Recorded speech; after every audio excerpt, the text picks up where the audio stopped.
Olá, sejam bem-vindos a mais uma aula de História. Hoje nós iremos aprender sobre Brasil de muitas origens. Brasileiros de muitas origens. Quando andamos pelas ruas de várias cidades do Brasil, é comum encontrarmos pessoas de olhos puxados, de olhos claros, de pele escura, de cabelo liso ou encaracolado. Enfim, há uma grande diversidade de características físicas em nosso país. Isso acontece porque o povo brasileiro formou-se por meio da mistura de vários povos: os nativos, que são os indígenas, os africanos, os colonizadores portugueses e os imigrantes de diferentes origens. No final do século XIX e início do século XX, as cidades cresceram muito, principalmente devido à chegada dos imigrantes europeus. Apesar de a imigração europeia ter sido um projeto nacional, as condições de trabalho dos imigrantes muitas vezes foram análogas às do trabalho escravo. Muitos deles, insatisfeitos, abandonaram as lavouras e migraram para outras cidades. Vários imigrantes eram instruídos e exerciam atividades profissionais no país de origem, como ferreiros, marceneiros, costureiros, cozinheiros e sapateiros. Ao aplicar esses conhecimentos no Brasil, por meio de diversos ofícios, eles contribuíam para o enriquecimento e desenvolvimento de muitas cidades, sobretudo das regiões Sudeste e Sul do Brasil. Embora diversos imigrantes buscassem trabalho no campo, outros preferiram permanecer nas cidades. Contudo, não havia emprego para todos, inclusive porque muitos ex-escravos que deixavam de trabalhar nas fazendas foram para as cidades em busca de melhores condições de vida. Lá também se encontravam vários imigrantes que, decepcionados com as más condições de trabalho no campo, migravam para os centros urbanos.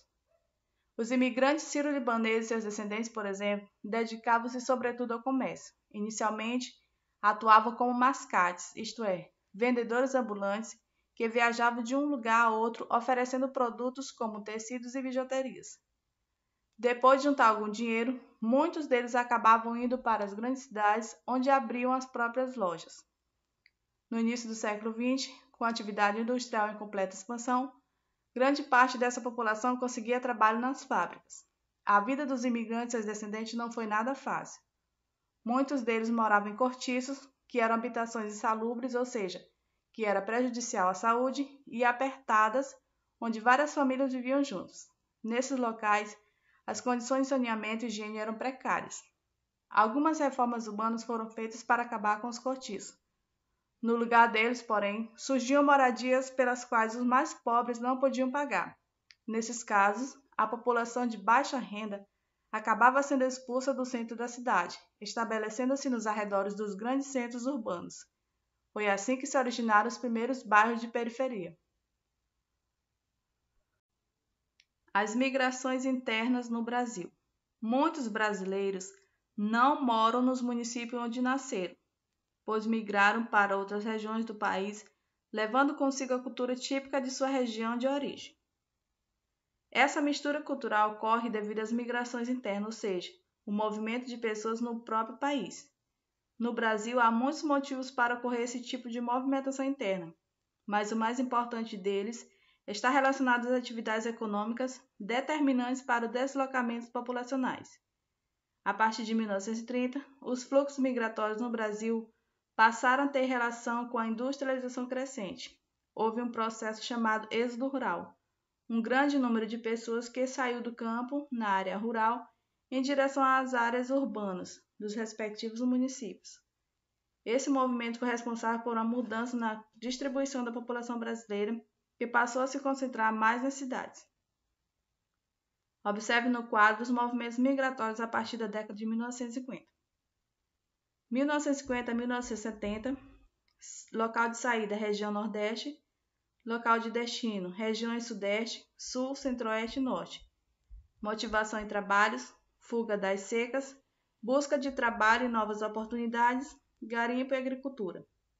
1960 a 1970, local de saída região Sul e Sudeste, local de destino regiões Centro-Oeste e Norte, motivação em trabalhos, novas fronteiras agrícolas e de criação de gado. 1970 a 1980, local de saída região Sudeste e outras. Local de destino, região Norte. Motivação em trabalhos, Zona Franca de Manaus e a abertura da rodovia Transamazônica. A partir da década de 1980, houve redução das migrações entre as regiões do Brasil em relação às décadas anteriores. A migração de retorno, ou seja, a volta dos imigrantes para a cidade de origem, foi um fenômeno bastante comum a partir dos anos de 1990. Um exemplo significativo foi o retorno de muitos nordestinos que haviam migrado para o Sudeste.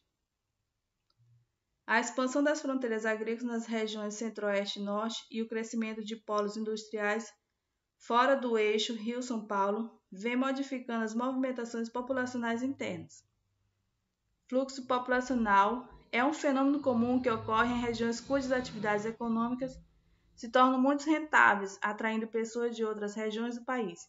Isso aconteceu, por exemplo, no Nordeste durante o ciclo da cana-de-açúcar, no Sul durante a expansão da pecuária, no Centro-Oeste e em Minas Gerais, no período da mineração, no Norte no ciclo da borracha, final do século XIX e início do século XX, e no Sudeste durante a intensa produção cafeeira, também no final do século XIX. Novos imigrantes. Os motivos da nova imigração são diferentes para cada grupo. Alguns migram em busca de novas oportunidades de trabalho, outros fogem de guerras, de dificuldades econômicas ou de perseguições políticas e religiosas em seu país de origem. Há também a questão da integração mundial, que vem ocorrendo por meio do intercâmbio entre os povos. Essa conexão atrai pessoas que desejam estabelecer boas relações econômicas e comerciais em outros países.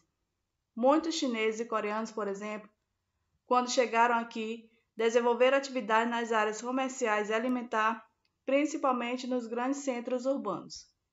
Desde o final do século XX, os imigrantes que chegaram ao Brasil vêm principalmente de países da América do Sul e da África.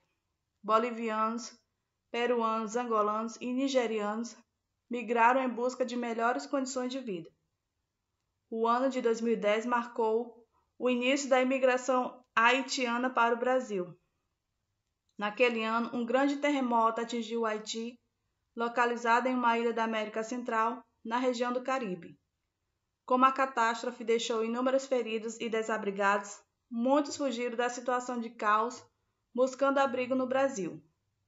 Com o início da Guerra Civil na Síria, em 2011, houve um grande fluxo de imigrantes sírios refugiados para outros países, entre eles o Brasil. Esses são apenas alguns exemplos dos vários grupos que chegam ao nosso país em situação provisória ou definitiva. Diferentemente do que acontece em alguns países da Europa, onde os imigrantes recém-chegados devem permanecer em um campo de refugiados, que é o local provisório, onde o refugiado mora com outros grupos de várias etnias. Sem direito a trabalhar, no Brasil e em outros países da América Latina, os refugiados podem trabalhar e até estudar, pois têm os direitos de cidadãos reconhecidos. A imprensa imigrante. Imagine que você tivesse de se mudar de país com sua família, provavelmente para nunca mais voltar.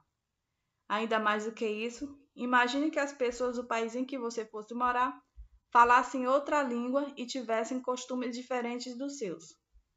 Assim era a situação da maioria dos imigrantes no Brasil do final do século XIX e início do século XX, e ainda hoje são esses os problemas que enfrentam os imigrantes atuais. Uma das formas de o imigrante lidar com a saudade e o estranhamento é buscar a convivência com outras pessoas do país dele. Naquela época, por exemplo, em várias regiões do país, formaram-se colônias de imigrantes, nas quais pessoas da mesma etnia, como italianos, alemães, japoneses, lituanos, poloneses, ucranianos, entre outros, partilhavam o mesmo espaço. Foi assim que surgiram, por exemplo, os bairros italianos da cidade de São Paulo, como Belenzinho, Bexiga, Bom Retiro e Brás.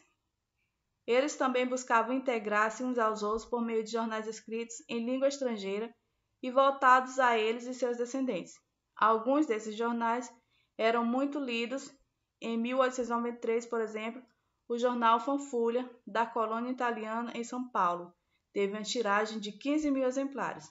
Só para ter uma ideia, o jornal O Estado de São Paulo, um dos mais importantes do país no período, teve naquela mesma ocasião uma tiragem de 20 mil exemplares.